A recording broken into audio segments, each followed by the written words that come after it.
Hello and welcome to Truth, Lies and Work, the award-winning psychology podcast brought to you by the HubSpot Podcast Network, the audio destination for business professionals. My name is Leanne. I'm a chartered psychologist. My name is Al. I'm a business owner. We are here to help you simplify the science of work and create amazing workplace cultures. Yes, welcome. Normally I'll be welcoming you to a Tuesday episode that we call This Week in Work, with the surgery, the news, the roundup, the hot takes. But today is different because it's Christmas Eve. Merry Christmas. Merry Christmas, everyone. And let's be honest, who wants to talk about work on Christmas Eve? Not me. No, not me. And you can be damn sure we ain't recording this on Christmas Eve. So instead of talking about work, we're going to do something we've never actually done before. And we're going to publish a full, unedited interview with one of our guests. And that guest is Rory Sutherland, whose episode is one of the most popular we have ever done. Quick backstory. Rory Sutherland is the vice chairman of a tiny little advertising agency called Ogilvy in Mather. Just in case you haven't heard of Ogilvy, it was established in 1948 by the famous David Ogilvy. Rumour has it that Mad Men was modelled on the Ogilvy agency, and currently employs over 17,000 people across the world. Rory is not only the vice chair, but also founded the behavioural science unit within Ogilvy back in 2012. He's published 3 books, but the one that really caught my attention was called Alchemy, the surprising power of ideas that don't make sense. If you love a combination of fun research projects, original thinking, and British humour, then this is the book for you. There's something else you need to know. The interview I did with Rory was almost 2 hours long. It was. I don't think Al even got to introduce Rory. Rory just cracked on with it, with just pure gold. So this is actually part 1, believe it or not. If you're listening to the audio-only version of this, then part 2 is available only on our YouTube channel. Just search YouTube for Truth, Lies and Work. And of course, if you're already on the YouTube, then the link to part 2 is in the description. I hope you enjoy this. I know you will. Rory is fabulous. Oh, and if you're a first-time listener and you like this and you haven't subscribed to the podcast yet, go on, give yourself a little bit of an early Christmas present and press that subscribe button. Okay, Mr. Rory Sutherland, the floor is yours. I'm very, very interested in the psychology of flexible work. Oh, because it strikes me as one of those cases where, we're potentially throwing a huge increase, a huge potentially beneficial change in the value exchange between employer and employee. And we're potentially throwing it away if we're not intelligent about it. why are we throwing it away? Because of general sort of Luddism. I mean, the fortunate thing about flexible work is that employers have at least noticed in most jobs, nobody gives that much thought to productivity except in a very narrow way. And, one of the things that interests me is there's quite a lot of evidence that open plan offices are bad for productivity. There's a lot of evidence that one of the single best things you can do for productivity is giving people multiple monitors, which again makes, let's say, hot desking much more difficult. If you want to have multiple monitors, you need a constant place generally. It's not essential. But what always interests me is when you do have evidence in productivity, businesses don't really act on it very much. But there's a wider question here, by the way, which is that there's the short-term effects of flexible working, which may be net negative to a small degree. Then there are the long-term effects, which are almost certainly extremely positive. I don't mean, by the way, fully remote working. I think in certain conditions that works, but I don't think fully remote working for everybody, even in office jobs. I mean, obviously, there are probably 50% of jobs can't be done remotely at all. But in the case, for example, the question I occasionally ask our clients is, do you want your employees to work remotely? To which the answer might be no. I mean, the more enlightened ones would say yes. But the answer is quite often no. And then I ask a separate question, which is, do you want your customers to be able to work remotely? To which the answer has to be your consumers, because the answer there almost certainly has to be yes, because it increases people's disposable income. And it's worth noting that the interests of the employer and the shareholder are not necessarily aligned with the interests of the employee. There's nothing revolutionary about that assertion. but they're also not necessarily well aligned with the interests of the economy as a whole. So if you have a situation where people have to commute less frequently and indeed can live further away from their place of work and save money, the net effect of that is to take money from the unproductive economy, which is broadly speaking involuntary expenditure, okay, and redirect it into the voluntary economy, in other words, the productive economy. It also helps things like the levelling up agenda. I think one of the other things is you've got to be very sure you're measuring productivity broadly, not just in any given day is someone working from home more productive or less productive than someone working in an office.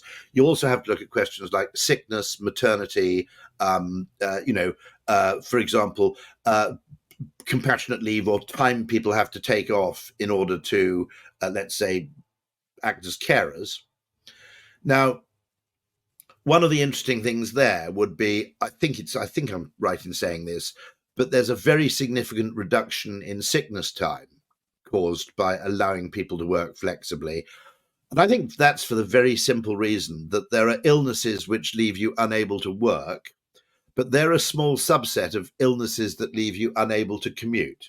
Now, the most obvious case, okay, slightly unpalatable this time in the morning, is, a runny tummy, okay, right?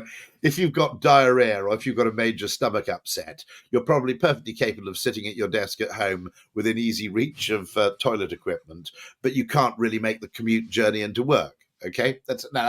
It sounds slightly banal, but if you multiply those by millions of people 3 times a year, it's not insignificant. And I also think that you'll probably see more entrepreneurialism arising from flexible work, because a lot of people will put the free time they garner into golf, but there'll be a percentage of much more important people who put their free time they've suddenly gained into a side hustle, a gig. And some of those side hustles will actually prove successful. There's the very simple argument, but the main reason I'm in favor of flexible work to a degree, and it's obviously what the ratio is obviously varies, and that does leave a coordination problem, which is you don't want all your team coming in on different days. I appreciate that. I think that's a fair objection. But I'm also a Georgist.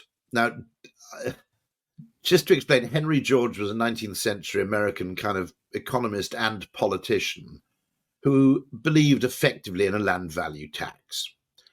And his argument for effectively this tax was, I think, unassailable, which is that when you have any form of economic activity, which could be retail, if you like, or it could be office work, which depends for its performance on its location, some large part of the economic gains captured by that work will accrue not to the worker, but to the landowner.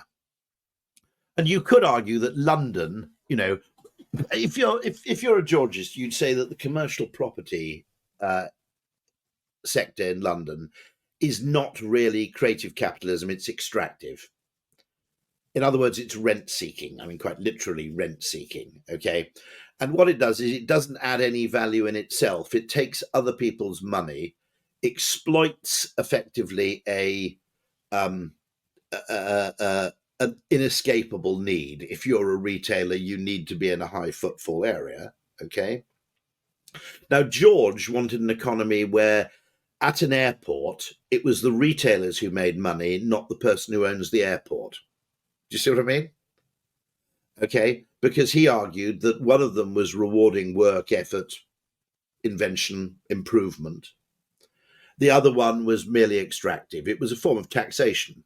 So George's argument is, if this rent seeking is a form of taxation, at least the gains should in part go to the people or the government, rather than to the person who happens to own the land, the person who happens to control the toll booth. Okay, so I think that argument's inescapable. By the way, George is considered eccentric to be a Georgist, but lots of people from Milton Friedman to Richard Nixon to Winston Churchill to Vivienne Westwood to Brian Eno, I think, to actually pretty much Adam Smith. Actually, let's go right back. Okay, a lot of economists have basically accepted this argument, but no one's done anything about it.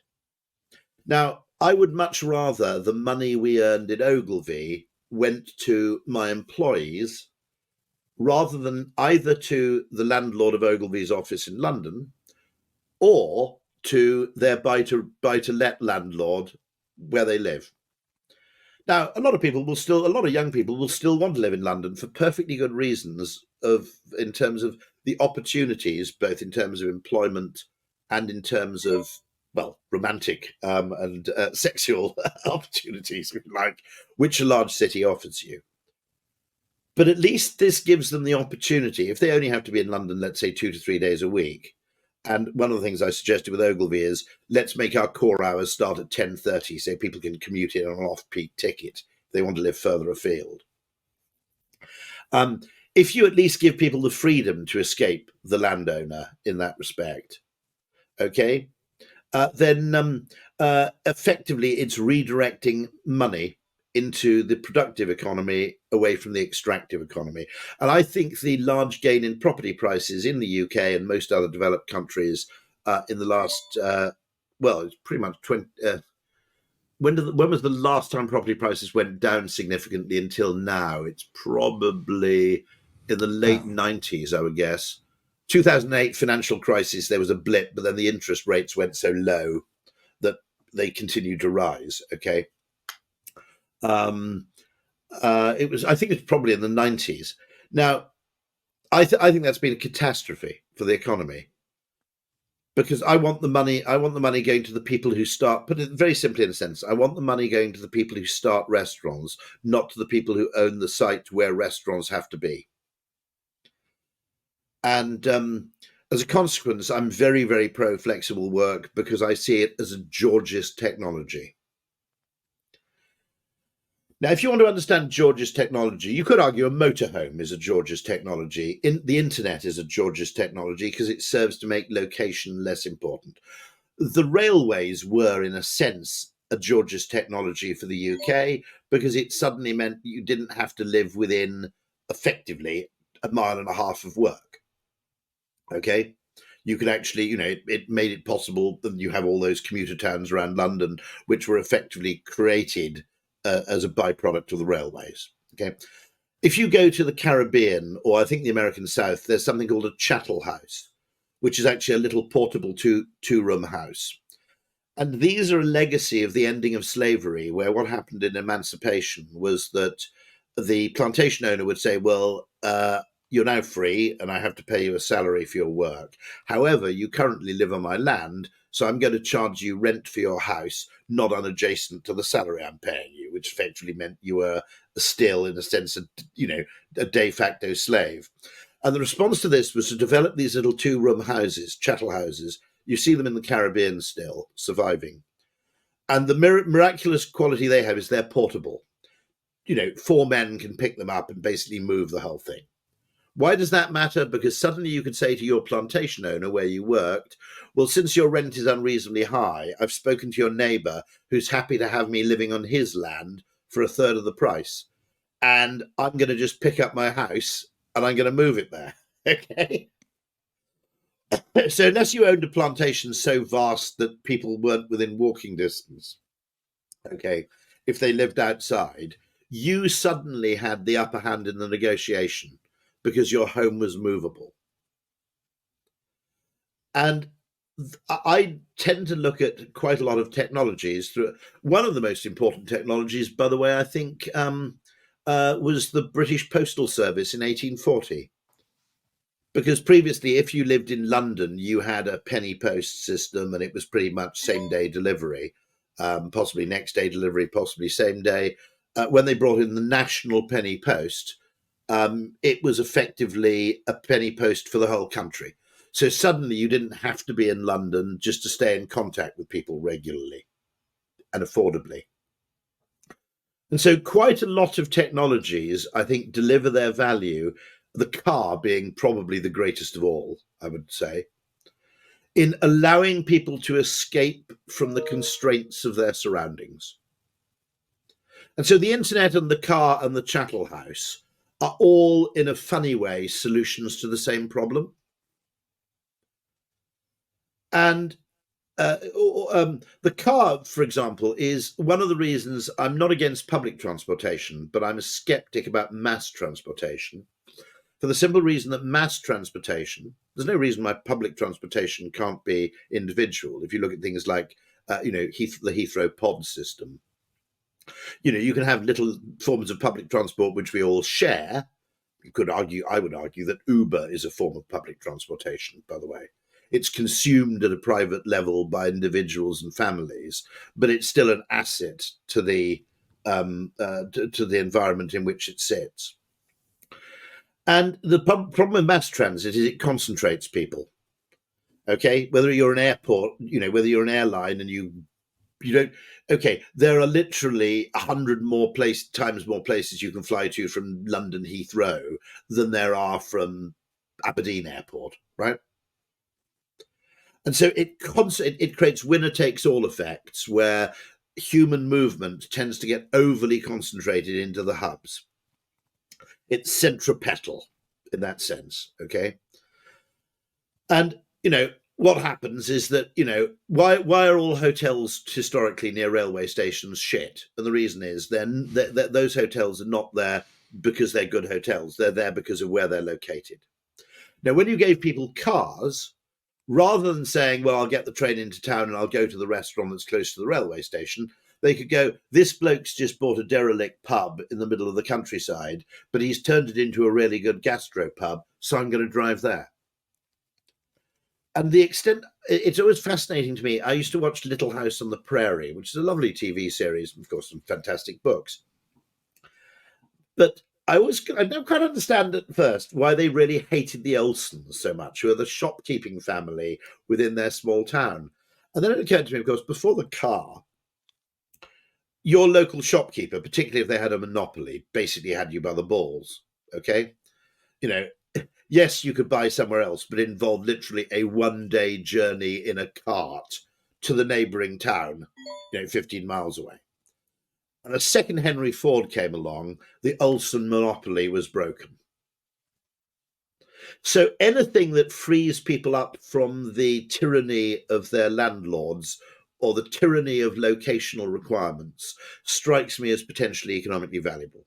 So that, in a very, very long digression, is why I'm I'm not a total evangelist for complete remote or flexible work, although, you obviously are because you're in Bosnia rather than in London. But I am very, very opposed to people who take a very narrow, Luddite, knee-jerk, hostile view. We need everybody back in the office. That strikes me as sort of effectively turning your back on a potential game changer. Now this is what Jeff Bezos would call a two-way door. If we try too much flexible working and in some aspects it doesn't work, we can walk back through the door. Okay.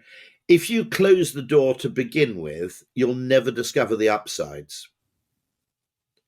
Bezos has this fantastic phrase, it's a two-way door. In other words, don't argue this to death because it's a reversible decision. It's something we can test, and therefore we don't have to get our reasoning absolutely perfect to begin with because our process in this journey is going to be iterative and informed by experience.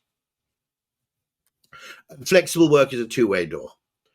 Let me ask you then, because you've talked there about two-way door. There's another aspect of flexible work that seems to fit in with this, which is the 4-day work week, which also fits in with your idea of ideas that don't make sense on paper because you're reducing, you're paying the same. So what's your thoughts on that? Ogilvy has opened the door to that, and I have to say, it's not often.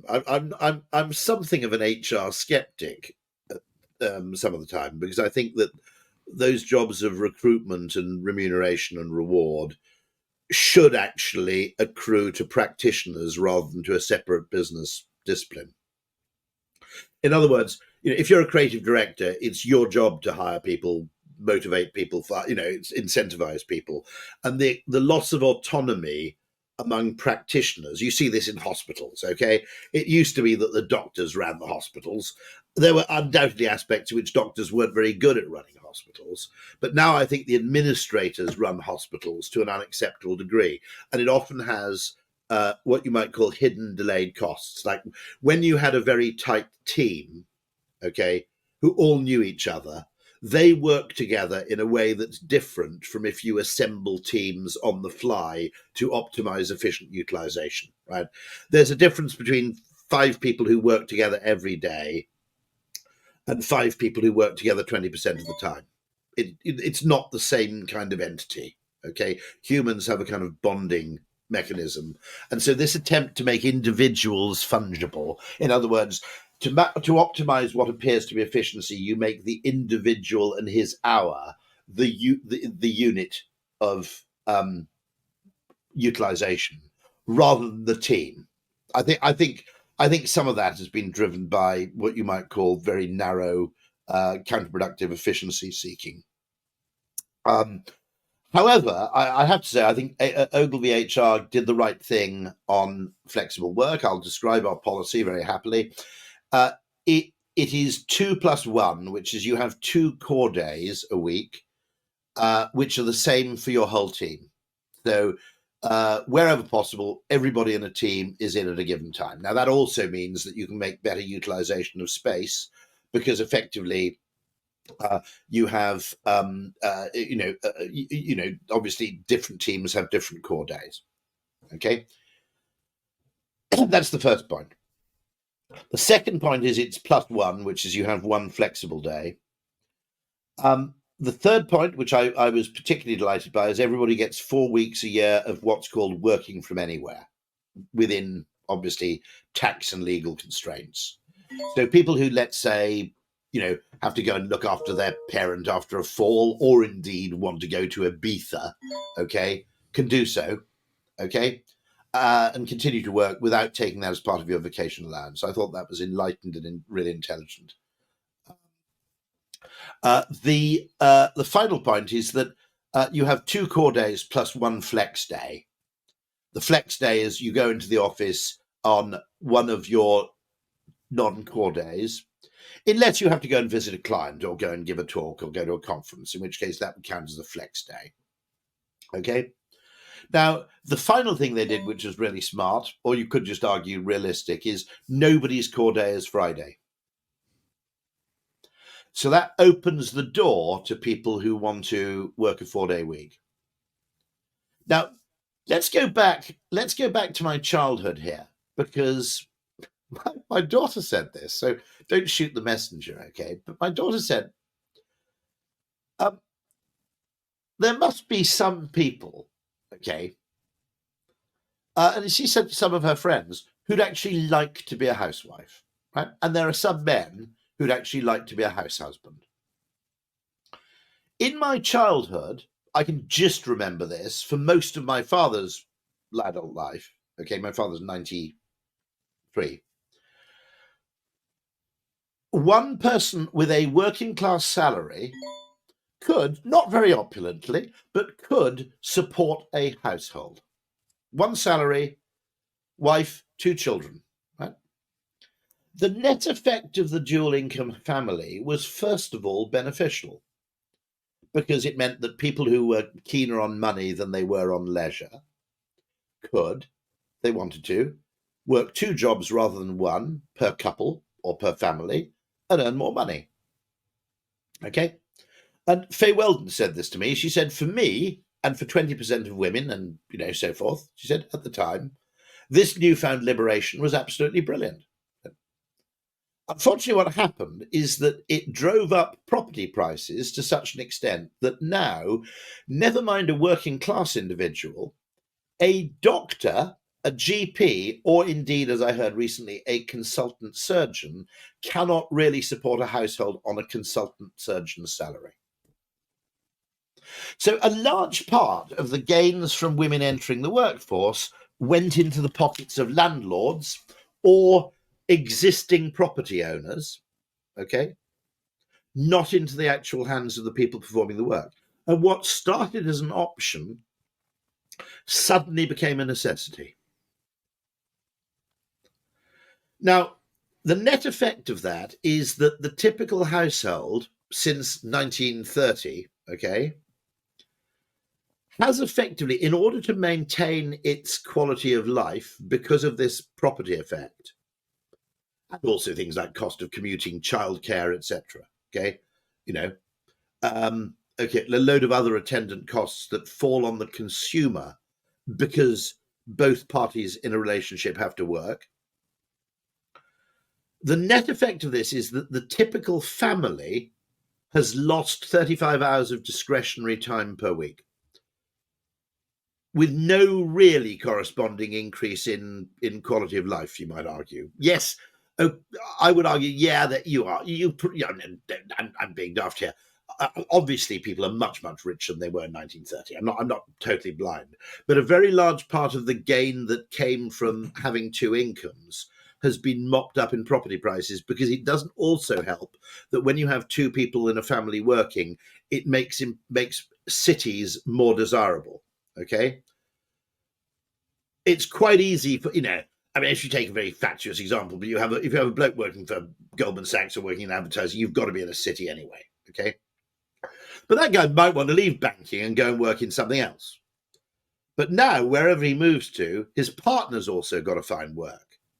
Okay, so it's incredibly centripetal, that effect of having the two-income household, because first of all, you've got to live more centrally, because okay, my office is right next to Blackfriars Station. Okay, there are lots of places you can live on the whole of the Thameslink route where you have a great commute. But let's imagine my wife worked in London and worked near Paddington.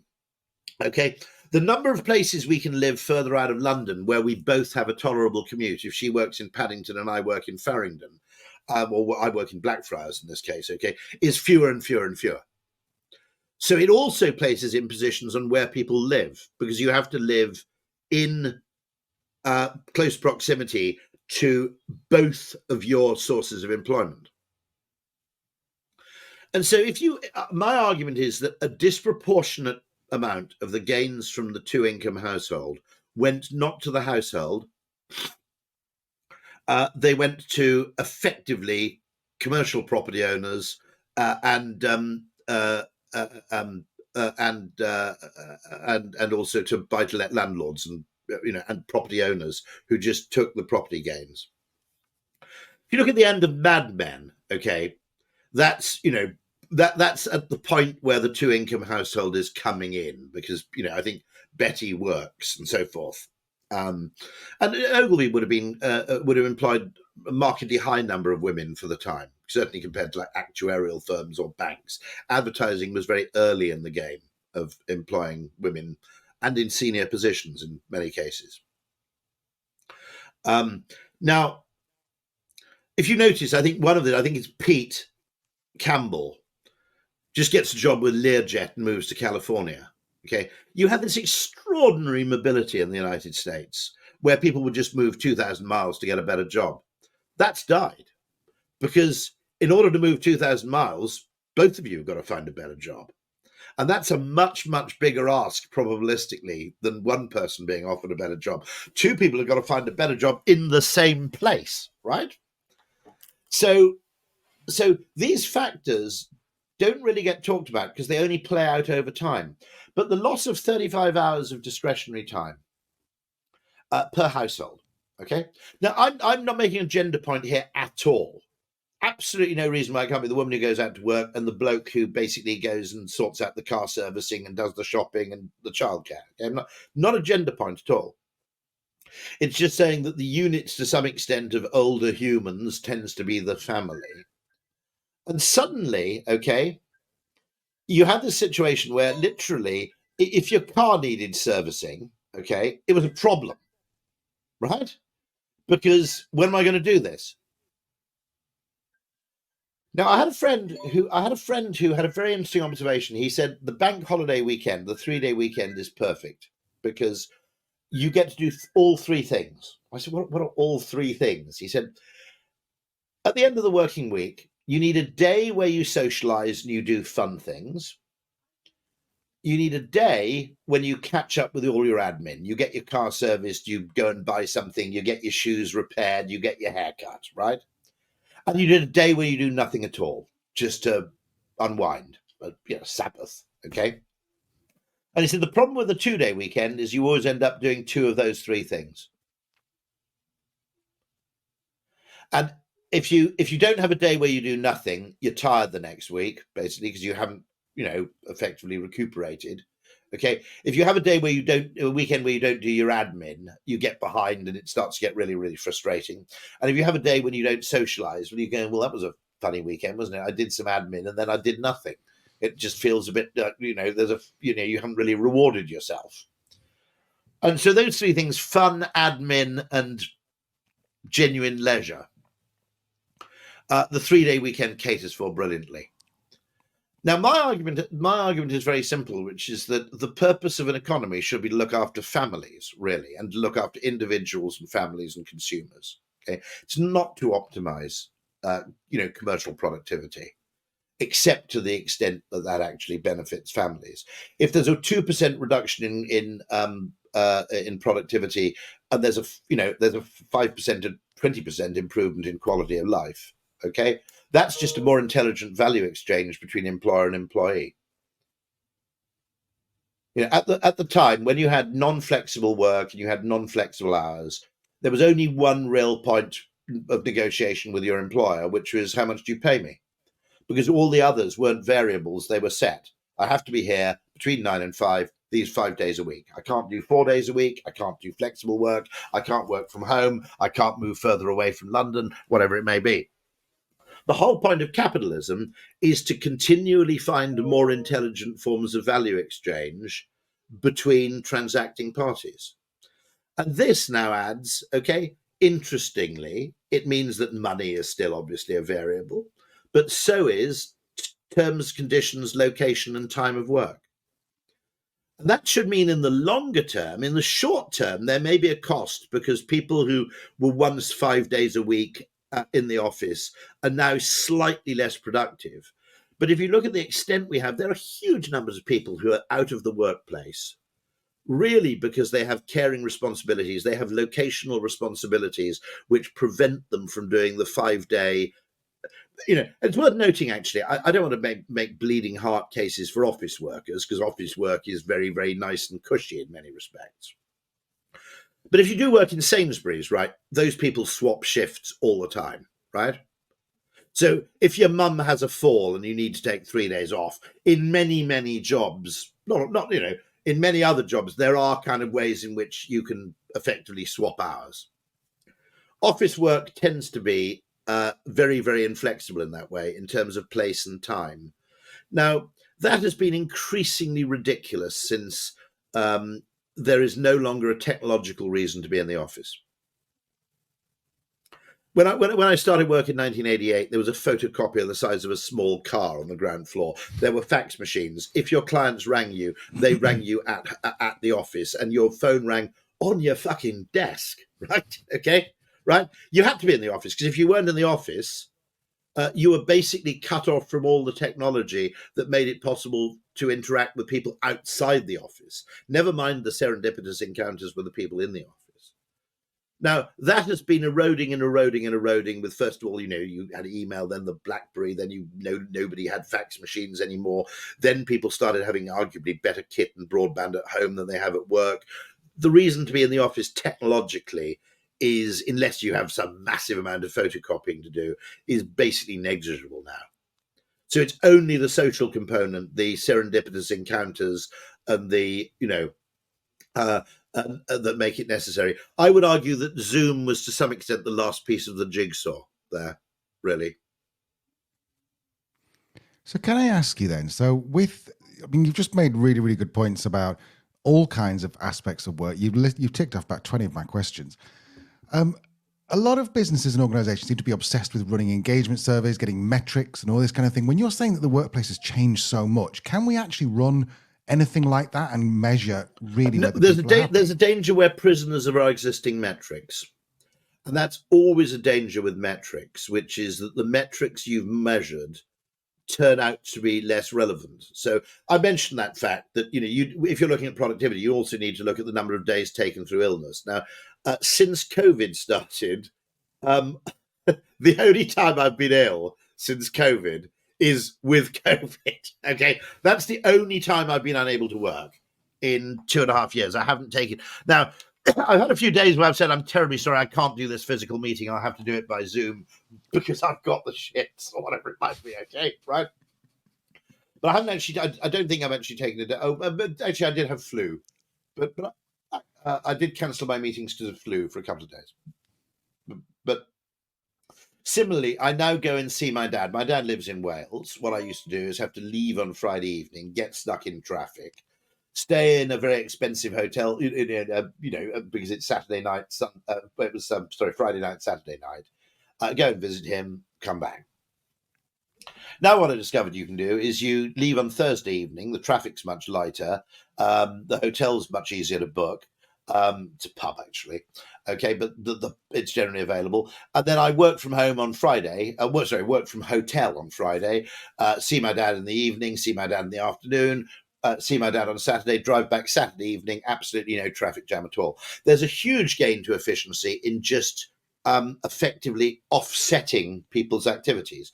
One of the gains to flexible work is that not everybody has to commute at exactly the same time. The reason British trains were overcrowded was not really a shortage of trains. It was an excess of simultaneity of transit. Okay, it was a chronological coordination problem, much more than it was actually a resources and rolling stock problem.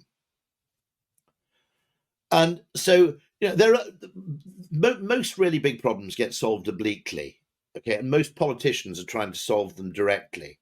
And I can see about 5 things: the levelling up agenda, the housing crisis, to some extent, the social care crisis. A lot of things can be solved when we start to create new forms of employment, by which I mean new forms of value exchange between employer and employee. And the 4-day week forms part of that, by the way.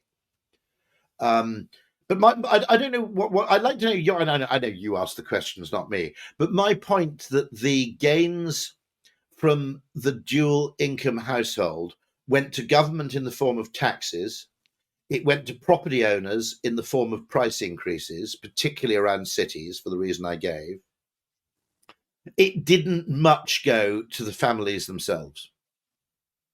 No, and there's the loss of discretionary time.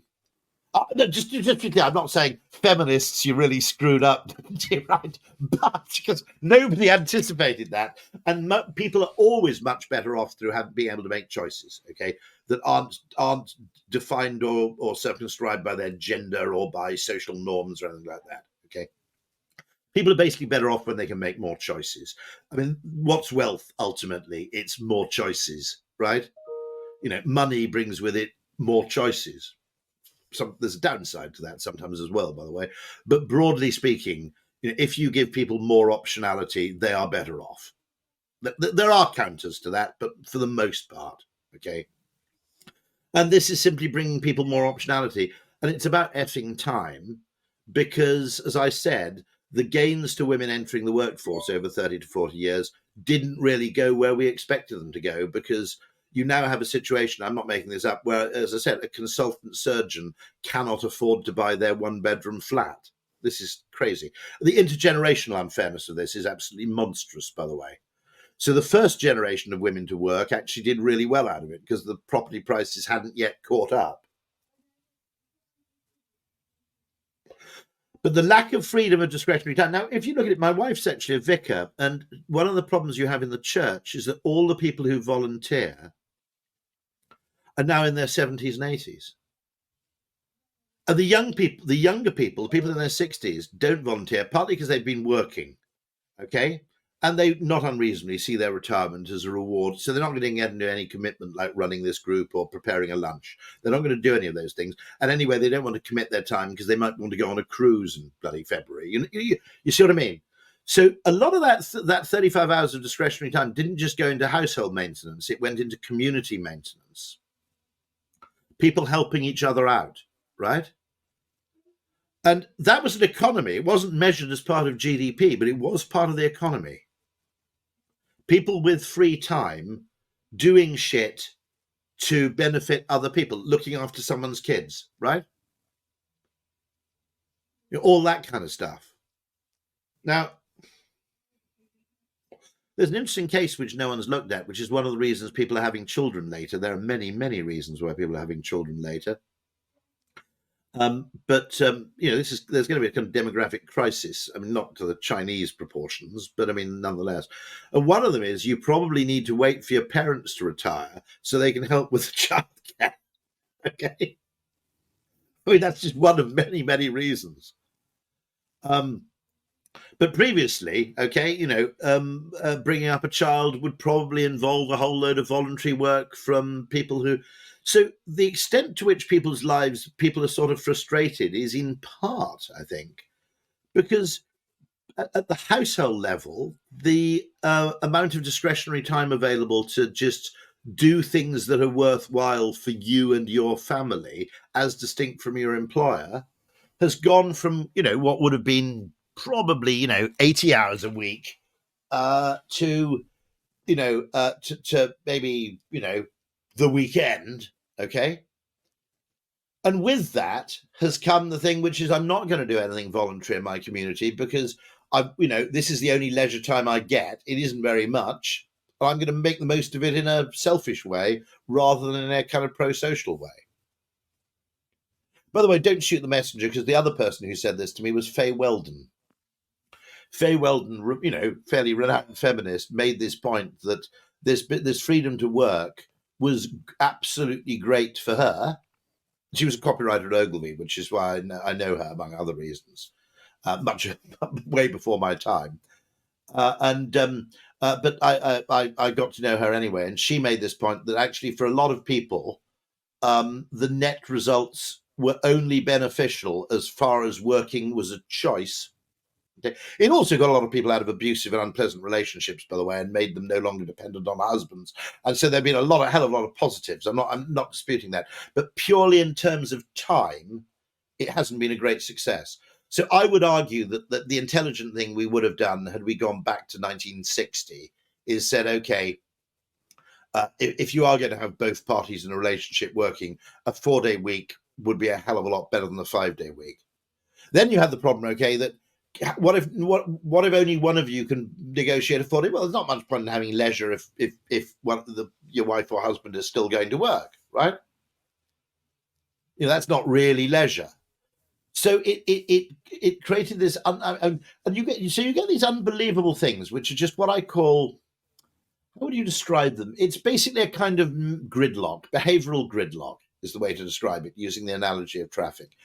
The greatest case of behavioral gridlock of all, which I think is absolutely appalling, is the fact that in the United States, you only get 2 weeks paid vacation. And I don't think there's even any mandatory paid vacation. Most people get 2 weeks. Nearly all Americans would like more. But it's impossible. Who's going to put the bell on the cat? Okay, if you're the first person to demand more vacation, you look like the lazy guy. And a large part of this city flight you see in the United States is basically a middle-class strike. It's saying, I'm not going back to the status quo ante, because we finally have an upper hand in the negotiation in that when more flexible working became a norm, you no longer hurt your career prospects by being the one person who worked flexibly. The first person to jump in any of those new behaviors always takes a disproportionate hit. And so you have this United States thing where, again, you can only really get two. I think if it weren't for the 2-income household, you probably would have got 3 or 4 weeks of vacation in the United States. But who's going to go first, right? Because there's no point in me having 4 weeks vacation if my wife only has 2. So that's what I mean by these things which, by complicating the unit of family and individual employee, to some extent, it gave the employer kind of the whip hand in the relationship. Because the things you would have liked to negotiate weren't worth negotiating.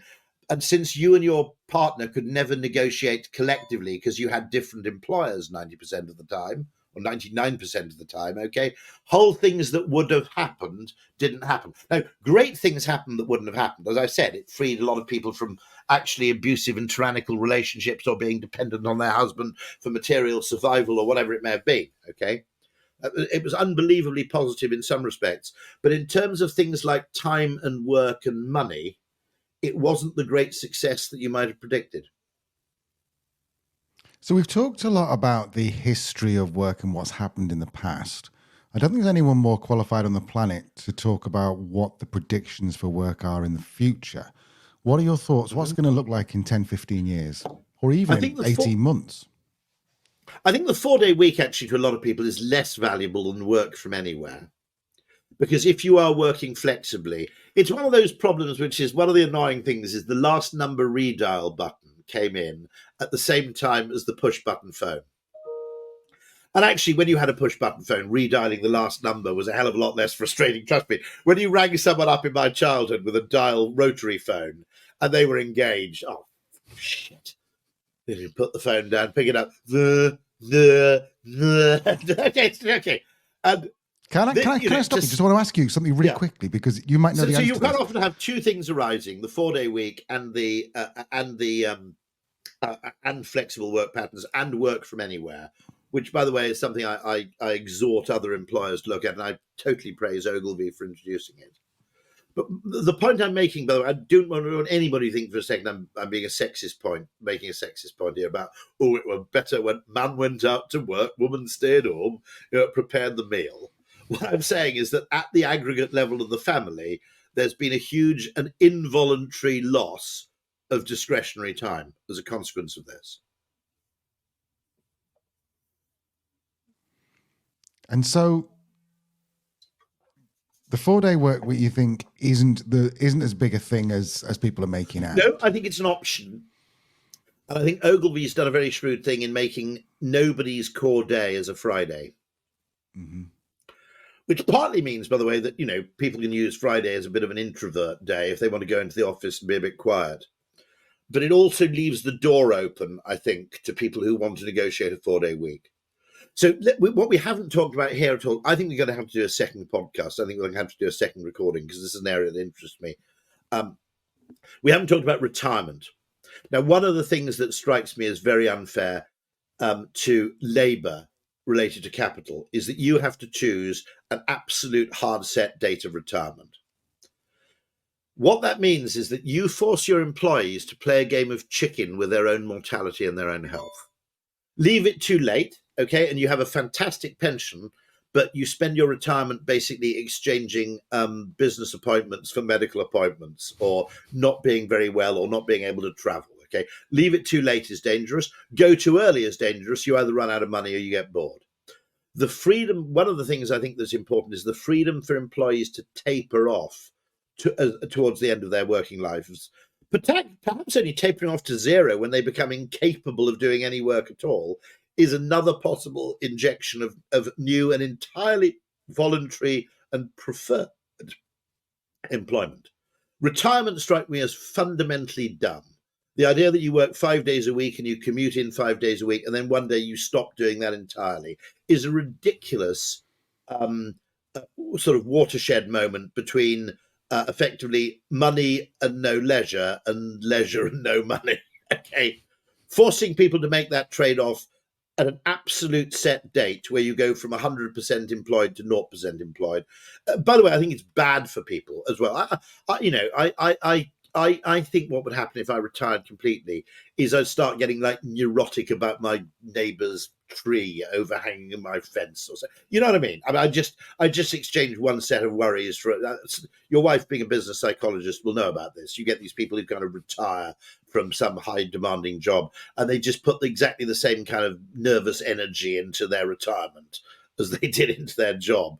Well, that's both bad for your health and actually economically completely unproductive and probably extremely annoying to your neighbours as well. Okay, so, and your family. So some form of intelligent form of what you might call gradated retirement, okay, strikes me as another opportunity here. The other one is people working two jobs. We might, in 50 years' time, we might look back at the time when employers demanded incomplete exclusivity as, in some ways an infringement of people's rights. Did you just use a word used? Sorry. Go on, carry on. I just wanted to ask you, I think you used a word, I wrote it down. Was it gradated? I've not heard that. Yeah, I think that's the right word. I may have got that wrong. But in other words, being able to retire in steps. Right. Where that doesn't work for a chief executive, right? Okay, you can't be a 1 day a week chief executive. But, there must be a lot of retired accountants who could actually be pretty good accountants 2 days a week. Okay, those people did not retire because they wanted to stop work. They retired because they wanted to stop commuting. Interesting. In other words, okay, imagine this, right? You're an accountant, you're 55, you've got a cottage in Portugal near a golf course. I'm slightly stereotyping the favoured leisure pursuits of accountants here, but what the hell? Okay, right. You're not retiring because you don't want to do accountancy. Sometimes it's rainy and you can't play golf, and probably, accountancy is the second most exciting thing you do, right? Okay. But what I'm saying is you retired because you actually didn't want to do the 5 day a week thing, which prevented you being in your cottage in Portugal. There's nothing preventing you doing your bloody accountancy from a cottage in Portugal technologically anymore. It's only sort of behavioral constraints now. It's not technological constraints. The guy to really interview here is a guy at Stanford called Nick Bloom, who's actually a Brit, although he's at Stanford. But he's the guy doing the really heavy-duty research into this. And he's generally what I'd call long-term optimistic. There's another very interesting paper which is called The Zoom Boom by an economist called Noah Smith. I think that might be the subtitle. But he also sees this as being something which will really deliver the gains to productivity in the medium to long term, not in the short term. I think the data we're getting in the short term is to some extent an irrelevance, and we should ignore it. One of the great things about being a human is we have enough vision to go through pain to get pleasure. Okay? And I think this is one of those cases where we should say there will be short-term disruption. I get very amused, by the way, by those reports. I suspect that some of those articles in the Telegraph and the Times ranting about everybody must get back to the office, I suspect they're funded in some shape or form by the commercial property industry, right? If you had loads of articles going, hey, smoke cigarettes, they're great, everybody would say, I bet those are funded by the tobacco industry, right? Okay. Now, when you get a load of articles going, everybody must get back into the office, there's no substitute for co-location. True, but not 5 days a week. Okay. I suspect a lot of those articles are kind of weirdly funded by the commercial property industry to an extent, or they're just grumpy people who basically are close to retirement and are pissed off that the younger generation might have access to a freedom that they never enjoyed. It's a bit like fagging in public schools. The people who'd been through fagging were the people who are really opposed to the abolition of. Actually, American listeners are going to get totally confused by that. So I'm going to stop this. Fagging does not mean what you think it means. It was a system where younger boys acted as personal valets and servants to older boys. And you're okay, right? Okay, I think I better stop now. I suddenly remember the American audience. But there may be an element where old people are grumpy at the idea that they had to work 5 days a week in a bloody office, and they're damned if these young people can get away without doing it. Dog in the manger. Okay. There are lots of reasons why those articles are written. I think those articles are dumb because the intelligent thing to say is this is a worthwhile experiment. End of. Okay. The early stage. But then you get these articles going, it was found that people working from home were 3% less productive, right? Well, can I make a suggestion? Why don't you get your staff to work an extra half hour a day when they work from home? Because they'll take that swap. Okay. Commuting plus getting dressed, having a shower, doing all your bloody ablutions. Okay. All that shit's like an hour and a half out of your day. Would you say I'll work an hour and half an hour longer if I can work from home any given day? Well, that's your productivity problem solved, right? I mean, it's not difficult. Okay. The maths isn't really that hard, is it? Okay. So, get them to work a bit longer. I think that's a worthwhile exchange. I totally agree. I totally agree. Like you've said all through your book, is just that the way to solve a problem is to be a bit more creative and not look at what people ask people why. Don't look doing it. I mean, the levelling up agenda. One of the great mistakes I think that's been made is that everybody said, in order to make these poor places richer, we need to have businesses and industry moving in. Okay? No, you don't. You just need consumers moving in. It doesn't matter where the consumers notionally make their money, right?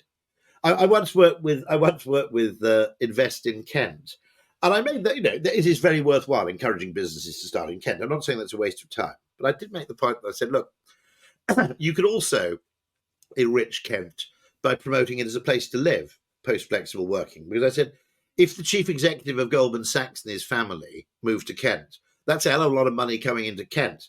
Now, Goldman Sachs isn't going to move to Kent. You just get the employees to move to Kent, right? And, the potential actually for people in Liverpool to work London jobs strikes me as long term, it has to be seen as really exciting. Now, the great thing the UK has here is in the United States, I'm going to make a point here. In the US, you do get the problem where people just move to Austin, Texas, and they're a whole day's flight. In other words, they can't travel into the office for a day or it's a major undertaking. That's not on, in my view. Okay, it is in some jobs, in deliberately remote jobs, you can move to bloody Latvia. It doesn't matter, right? But a lot of jobs, that business is not on. The fact that you can't regularly come into the office and commune with the other people, that's a problem. The UK has the advantage that it's small enough. I'm sorry, I think I have to go because I've just got another. I have to stop because I've just got another appointment. I'll email Anna. Thank you so much. Email Anna and let's get a follow-up, okay? Let's do that. Brilliant. Thank you. I hope you enjoyed that. Please do join us on Thursday, Boxing Day, for part 1 of our predictions episode. And then next Tuesday, we're going to do a similar thing. We're publishing the entire interview with the OG of organizational psychology himself, Professor John Amici. We will see you there. Goodbye. Merry Christmas. I hope you have a nice time. Yes, subscribe. Merry Christmas. Merry happy subscribing. See you on Thursday.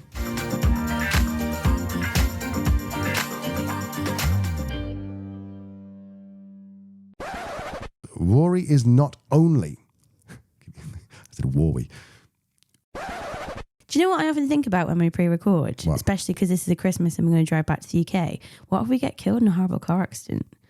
And then this will go out and people will be like, but they're dead. I don't think I'll put that in the outtakes.